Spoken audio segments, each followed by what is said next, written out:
তারেক রহমানের দেশে ফেরার ক্ষেত্রে দুটি বিষয় দেখেন।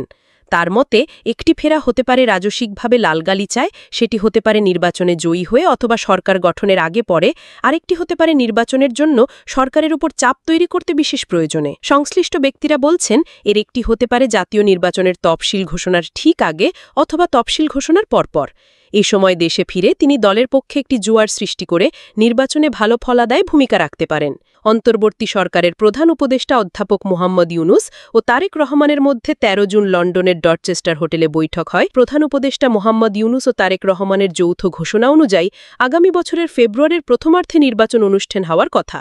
এতে কোনো অনিশ্চয়তা তৈরি হলে তখন সরকারের ওপর চূড়ান্তভাবে চাপ তৈরির জন্য তারেক রহমানের উপস্থিতি জরুরি হয়ে উঠতে পারে। এখন পর্যন্ত সে ধরনের পরিস্থিতি তৈরি হয়নি। সবকিছু ঠিকভাবে এগোলে ডিসেম্বরের শেষ অথবা জানুয়ারির শুরুর দিকে নির্বাচনের তফসিল ঘোষণা হতে পারে।